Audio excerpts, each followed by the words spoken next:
So yan, good morning mga ka-viewers. Meron tayong repair at ito po ay isang electric fan yan na Prague type. Ang laki nito mga ka-viewers, oh. Yan. So ang problema nito, sabi ni sir, walang power. At ang brand naman nito ay ano, Asahi, at may presyo pa yan mga ka-viewers, may nakalagay pang presyo, mahigit 2,000. Mag 3,000 na yung presyo nito. 2,900 pala.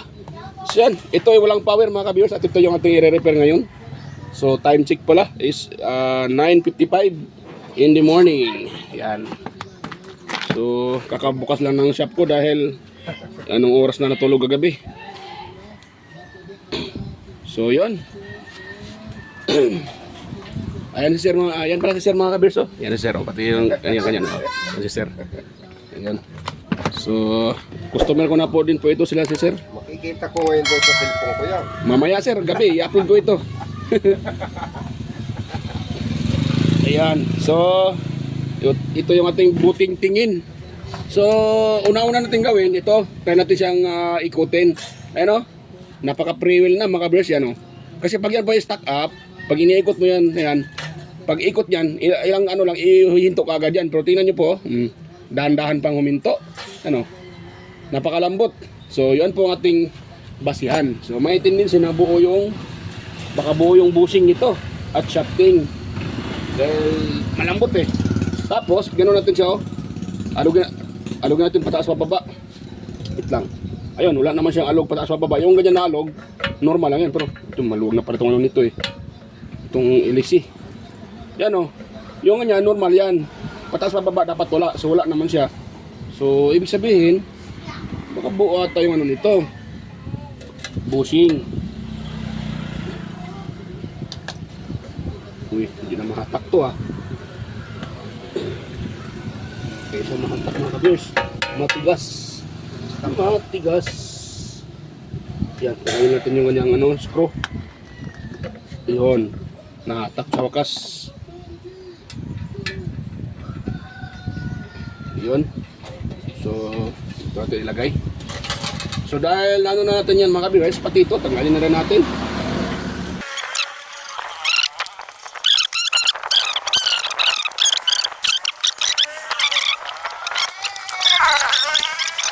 Yan.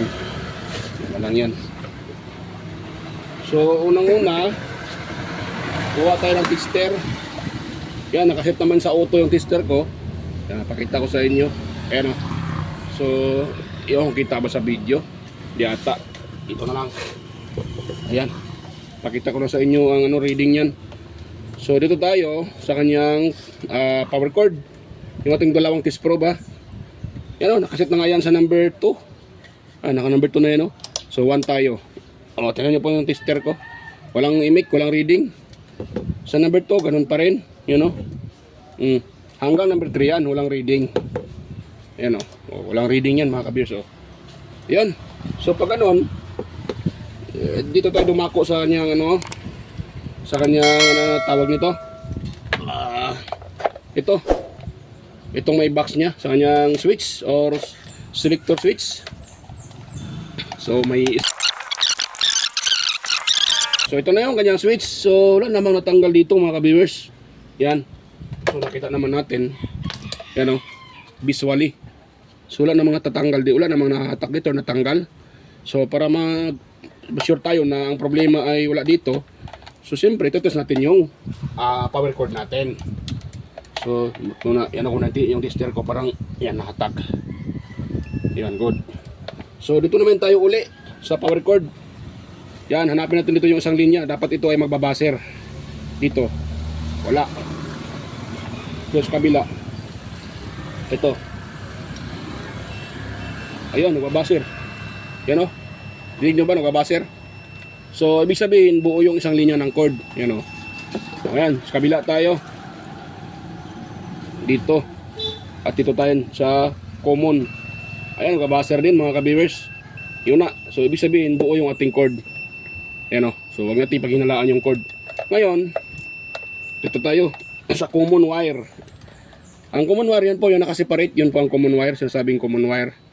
Yan. So, dito tayo sa kanyang selector, sa kanyang speed. So, ito, walang imik. limbarok na, hindi pala kita. Yan o. Yan, dito tayo sa isa, wala din. Walang reading. Ito, wala din. Pero pag ito ay dito natin itatapat sa mga kanyang selector, sa tawag dyan sa 1, 2, 3 or kahit saan man dyan, may reading ito mga ka-viewers. Yan o. Tingnan nyo po ha. Yan o. Dito at saka ito. O, tingnan nyo pong tester ko. Nakuha tayo ng, ito yan. Yan o, 79 ohms. Dito naman, ayan o. Ay, nawala ah. Ito wala. Bakit ayaw? Ayan, 109. So, ibig sabihin, confirm tayo dyan. Pag ganun yung mayroon tayong nakukuha dyan, 100%, ang problema dyan ay motor or yung kanyang connection sa common. Either putol yung kanyang fuse or yung wire. Ayan, so dito, wala tayong problema dito. Dito tayo sa motor. Ayan, ma-open ah. Matigas ah. Yun. Tapos, meron siya ditong screw. Ayan. Yun. Yung kanyang screw. Tabi lang natin to baka mawala. Yan. Ayun. Bakong ba ano pa yung motor. Virgin pa. Wala pang nakapag-repair nito. Ako pang naka-virgin nito. Bakong bago pa yung motor mga ka-viewers. Ayun no. So, ano lang. Linisan natin bahagya. Ano yung ano ko? Ano yung ano lang. Atin mo nang pagpagan or paspasan natin. Bahagya lang. Tanggal lang yung mga alikabok. Hirap magtagalog. Hindi tayo Tagalog. Nahirapan sa kalisod. Pag Bisaya talaga, hirap tayong Tagalog. Kaya sa mga manonood dyan na Tagalog, pasensya na po. Dahil ako po ay hindi talaga Tagalog. Nasambuanga. Halo-halo na yung ano namin. Kalahating halimaw, kalahating ano. Joke lang po. Kalahating halimaw. Papayos ang Tagalog. Libog-libog na po yung lahi namin. Halong Bisaya, halong Subanin, mga katribo. Tapos, itong pinaka-importante sa lahat mga ka-viewers ha. Ito, paputulin natin to. Kahit dito lang banda. Yan. Yan, diba? Putol na yan. So, mamaya natin itigtas yung kapasitor. Baka isa din po sa dahilan yan. Baka kaya nawala ng ano, kaya nagka-cut off yung ating fuse or thermal fuse. Baka bumaba na ng husto. Uminit yung motor. So, yun po yung dahilan. So, dito muna tayo sa motor. Dapat mayroon tong resistance or ohms value yung kanyang pinakamotor sa capacitor line dito, dalawa na to. So dapat ito ay may reading 500 plus pataas or 400 pala, 400. So normal lang din ito 400 dahil makapal yung kanyang ano, stator. 431. So normal lang yan mga ka-viewers basta ganito kakapal. Pero mga maliliit lang na ano motor niya nagka-reading ng 400, so mali na yon. Maaaring sira ng motor noon. Ito normal lang na magka-reading yung ganoon dahil makapal ang ano nito. Malaki yung kanyang motor. Sa madaling salita. So ito po yung kanyang pinakamotor. So kukunin natin yung ano. Open naman tayo sa kanyang mga screw sa baba. Ito apat na to. So pause ko muna mga kabers ha. Haba itong video natin dito. So hindi naman importante ito. Kahit kayo marunong din kayo nito pag open eh. So pakita ko na lang pag natanggal ko na itong pinaka-cover niya. So yan mga viewers, na ano ko na, nahatak o natanggal ko na yung mga screw. So yun, ito na yung kanyang motor. So hindi napakalinis pa ng ano, shafting. Ito, yan natin sa ulit natin, baka ito ay mawala. Wala pa naman akong ganitong kalaking ano, spacer. Yan, sa ulit natin yan. So kapain natin yung shafting. Ayan, napakalinis ng shafting. Wala man lang gas-gas. So ito ay tanggalin natin mga ka-viewers. So ito tayo. Harap siya na yun ha. Yan. Isapin na natin para hindi magasgasan yung motor. Ayan. So ito, ayun, hindi naman siya kalog. Wala naman siyang kalog mga ka-viewers. Yan, iyan ko muna. Ayun oh, napakalinis. Palakihan ko para makita nyo. Yan oh. Napakakintab ng shafting, walang gas-gas. Dito naman sa kabila o sa likuran, wala din naman. So, ibig sabihin, hindi nagka-problema sa kanyang shafting o bushing, pati sa bushing. Yung kanina titest natin ay malambot naman siya. Napaka-free-wheel. So, pag ganon, dito tayo dumako sa kanyang motor. Automatic. Tanggalin mo natin ito. Yan, pag ganon lang yan. Mamaya natin maglagay ng langis. Dahil parang natuyo ano din ng langis eh. Wala nang langis yung foam. Siguro dahil ito ay uminit. Kaya natuyo yung ano. Natuyo yung pinaka-foam. Ngayon to. Yan. So may duda din ako eh yung fuse kasi yung mga bagong labas ngayon ang dali nang mag cut off. So pag ito ay buo pa mga ka-viewers, pag buo pa itong kanyang capacitor, ito microfarad yan, dapat meron tayong makukuha dyan na 2 microfarad. Yan. Or 2,000 millifarad. Yan. Dahil yung 1,000 microfarad is equivalent to 1 microfarad. 1,000 millifarad is 1 microfarad. So dahil to siya, 2,000 millifarad. Ano yung ano ko?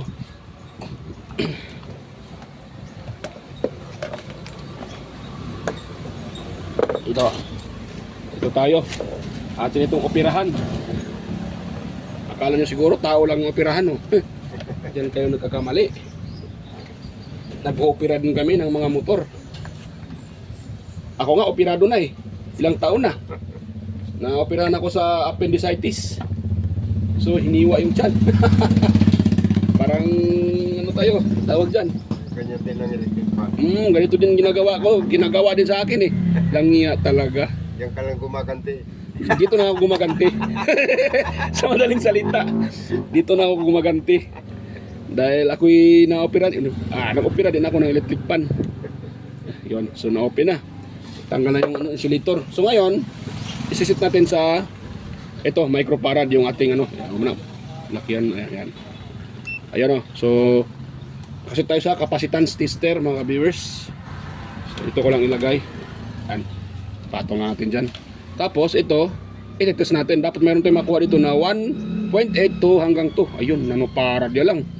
So, ibig sabihin, ito yung rason bakit nagka-cut off yung thermal fuse, ano? Ayan mga kabis, pakita ko sa inyo. Ang narinig natin is 151 nanofarad. Hindi nga siya maabot ng kalahating 500 nanofarad. Hindi ka abot ng 1 microfarad eh. Nanofarad na lang. So pag ganun talaga, mababa na yan. So halos hindi na makagalaw ang electric fan nito pag ganito yung reading ng kapasitor. Dahil ito ay 2 microfarad, dapat sana makakuha tayo ng 1.9 hanggang 2 microfarad. So yan 151 na lang. Nanofarad talaga. So bababa na. So yan, confirm na ito nasisira. At dahil dito, nasisira din yung fuse. Ayan. Ang damay.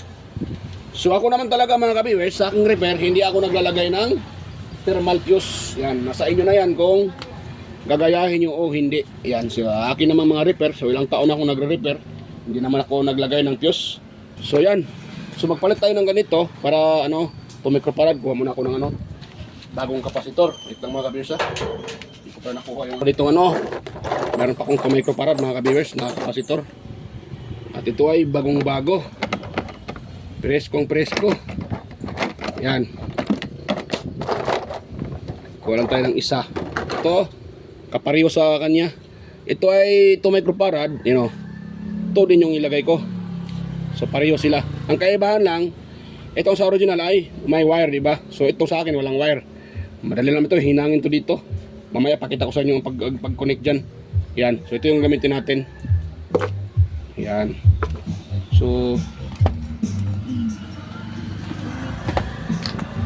ay, may sound si Busing Ito yung motor yung Badjari. May sounds pa. Disco. Ayan, doon muna yung aking panghinang. Painitin ko muna yan. So dito tayo dumako sa kanyang pinakamotor. Dahil yun nga sabi ko, nag-cut off ang fuse nito. So kung natakot kayong i-open yan, takot kayong i-open to dito, hanapin yung fuse at i-bypass. So ito lang naman yung fuse niya mga kaberso, yun, yung nakabalot na yan. Yun po yung kanyang pinaka, wait lang ha. Hindi pala, dito pala sa lalim. Ito na siya. So kung natakot kayo na i-bypass yan, dyan sa pinaka motor, ito yung hanapin nyo.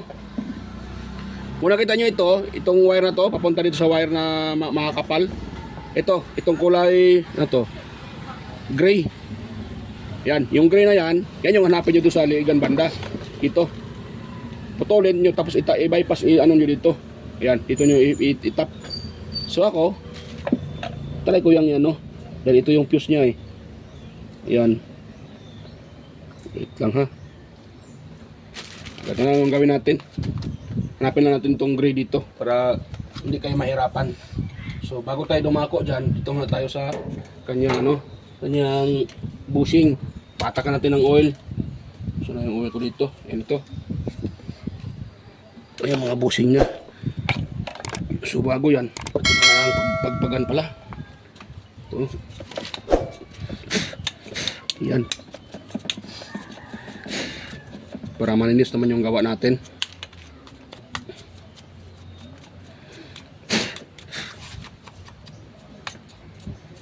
Yun, so buong buo pa yung kanyang foam. May foam pa siya mga ka-viewers. Yung pinaka foam niya. So nakakapag ano pa yan ng langis. Yan. Yun kasi diyan kasi nanunon yung langis eh. Nag-stuck yung langis diyan para ang bang umiikot siya, yung langis naman ay binabasa niya yung shafting. Yan. Yun yung purpose diyan sa foam. Yan, dadagan pa natin. Parang uhaw na uhaw tong foam na to. Hinihigop niya yung langis. Yan. Uy, ano yun? So ngayon dito naman tayo sa isa. Wait lang muna, tanggalin ko muna pala ito sa kanyang stand. Saan yung screw nito?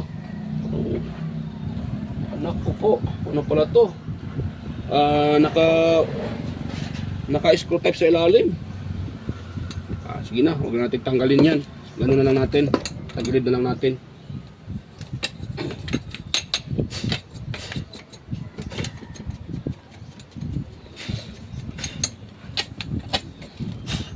Yun. Tapos, busa natin ng langis dito sa kanyang foam din. Kitang kita ba? Kitang kita pala.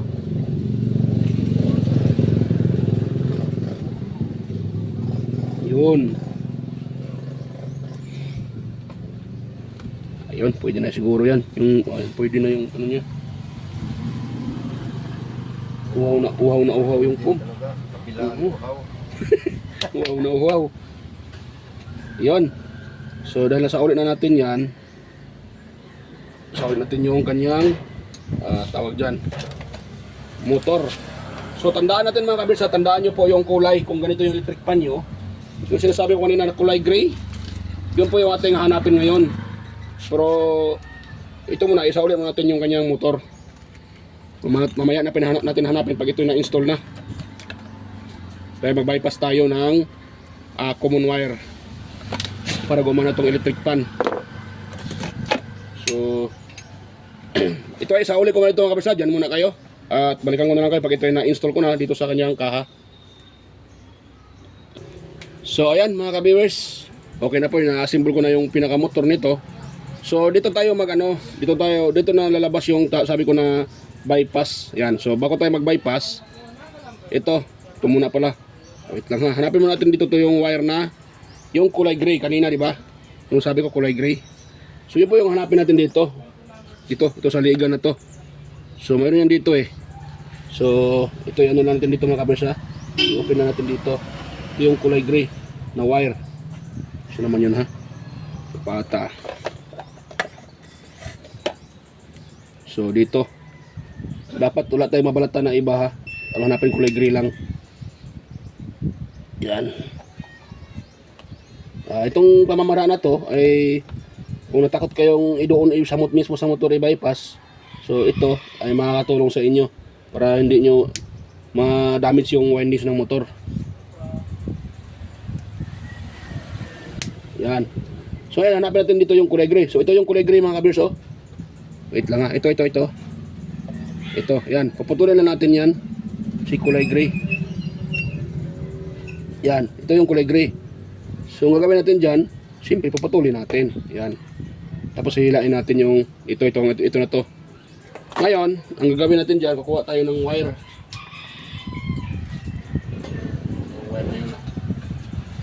Ito yung gagamitin ko na wire. Yan. Dito natin yung itap. So itong dulo niya, wait lang muna. Test ko muna ito. Baka kung ito ba ay connected. Baka naman ay ito putol. Tapos na tayo mag-repair. Saka pala tayo na putol pala yung wire lagyan natin. So parang tayo. Sigurado. Para sigurado. So ito muna aking tester. Ayan, okay yung tester ko. So ito, test natin itong dulo sa dulo. Sana ito ay magbabaser. Yan, okay. So connected siya. Yan. Dito naman tayo. Nadako sa wire na to. So atin itong balatan mga ka-viewers. Yan, babalatan din natin. Dito. Sana yan. Yan. Tapos dito, lang natin. Join natin dito. Ay, limbarok na, hindi pala kita yung gawa ko eh. Yan. Pasensya na, hindi pala kita yung gawa ko. So yan. Yun yung ating gagawin dyan. Tapos kuha lang tayo ng ito. Pinaka mylar tube or tawag na iba dito. So yan, bago natin ilagay yan dyan, ay siyempre maghinang muna tayo mga ka-viewers. Hinangin natin yan para maganda yung dahil gagalaw-galaw yan dyan eh. Pag iikot yung electric fan, gagalaw yan para hindi matanggal, pag hindi maglulos contact. Madaling salita. So hinangin na natin.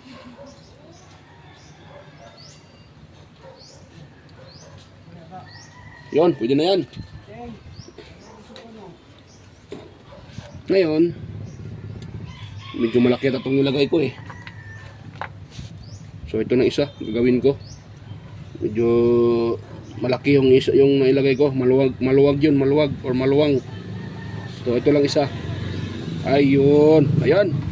So ganyan na yun yung kanyang forma mga ka-viewers. So para siguro hindi gagalaw-galaw yan, kukuha tayo ng cable tie. So yung cable tie ko na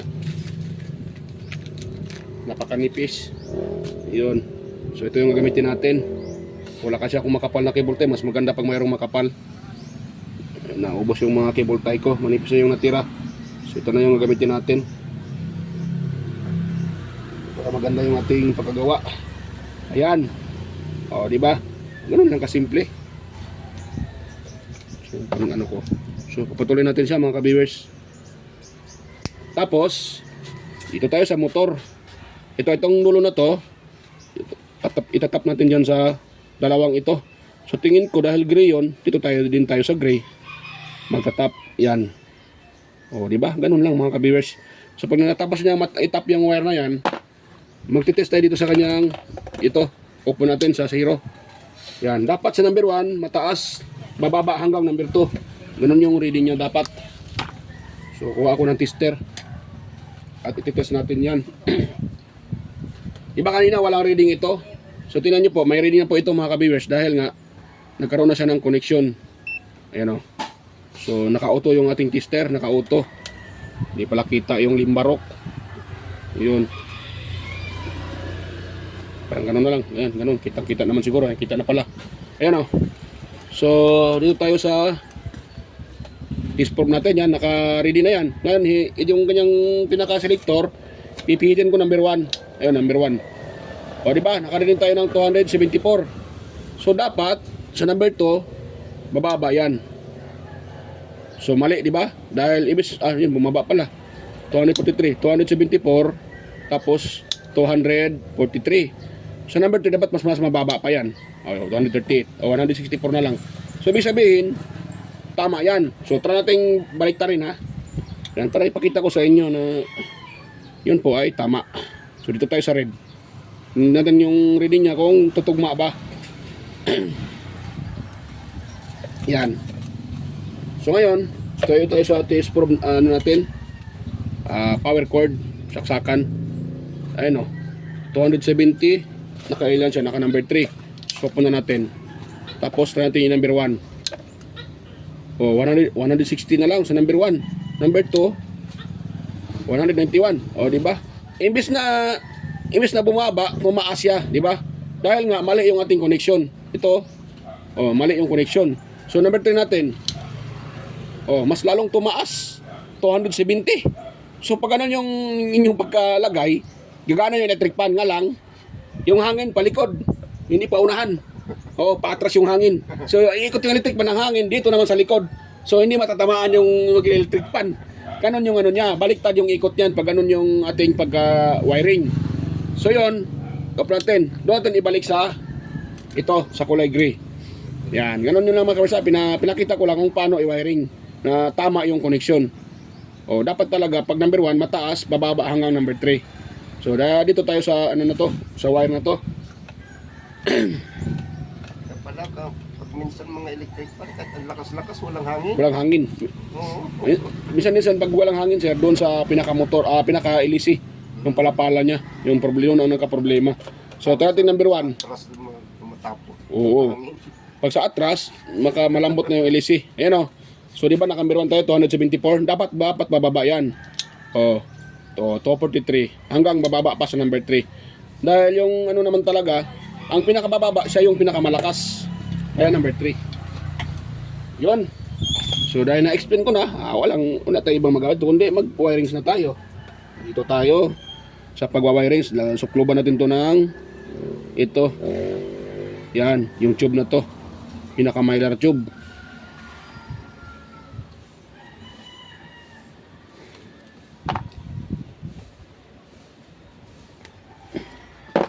Yan. So, yun. Mayroon na siyang suklob. So, next natin gawin, siyempre, patakan natin ang soldering lead yan, mga ka-viewers. Ilang minutes na ba tayo? Uy, yun na. Buwang na. Yan.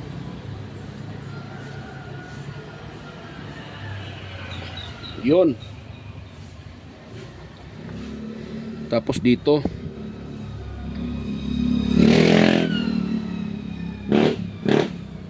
Yan. Pati dito sa ating kapasitor, patakan din natin. Para pag ating isinuklob ay madali na lang. Ating isusolda, madali na lang didikit.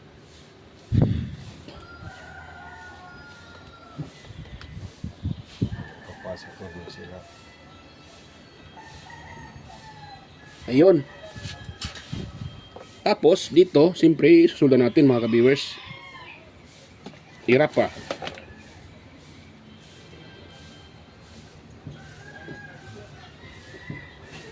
Yan.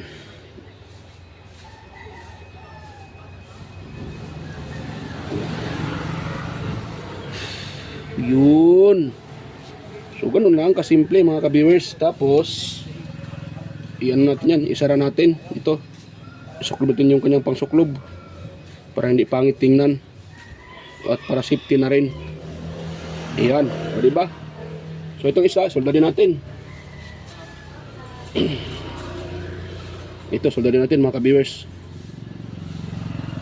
Madumi itong ano ko madumi yung dulo ng aking panginang. Ayun.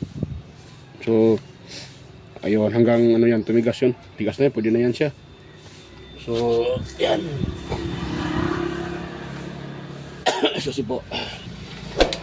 So yan, sukluban din natin para safety yung gumamit ito sila si sir.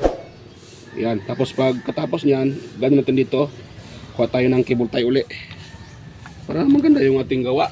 Hindi ka galaw-galaw.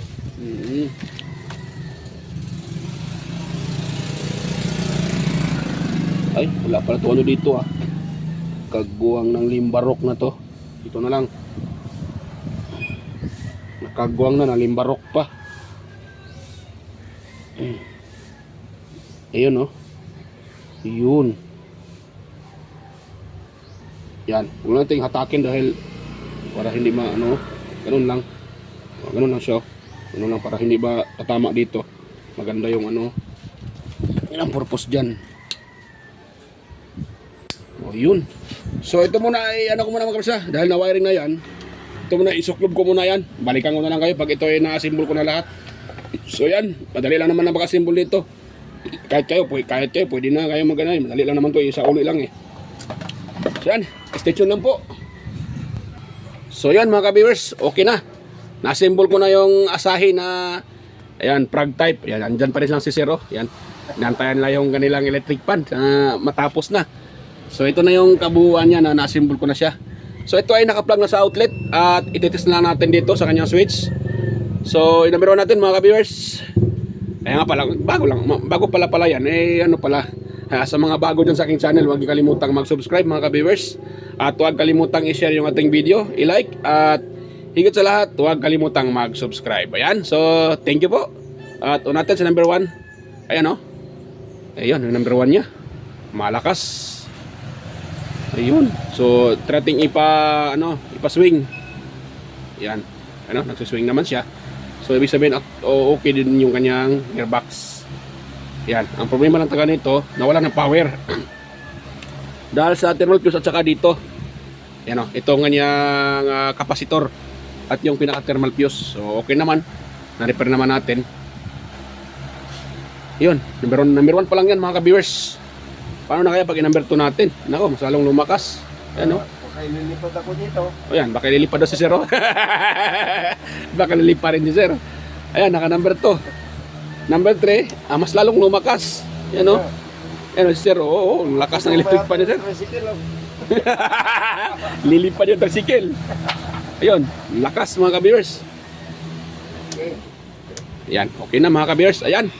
So, ayan, hanggang dito lang po yung ating video. At sana kung mayroon kayong nakuwang ideya sa aking sinishare, ayan, huwag kalimutang mag-subscribe mga ka-viewers ha. At pakipindot na rin pala yung notification bell, ilagay sa all para automatic kayo ay ma-notify sa ating mga bagong upload or mga bagong mga upcoming video. So, yan, bye-bye po mga ka-viewers at sa ulitin. At kita-kita tayo ulit sa aking next na mga upload. So, bye-bye po mga ka-viewers. Bye-bye.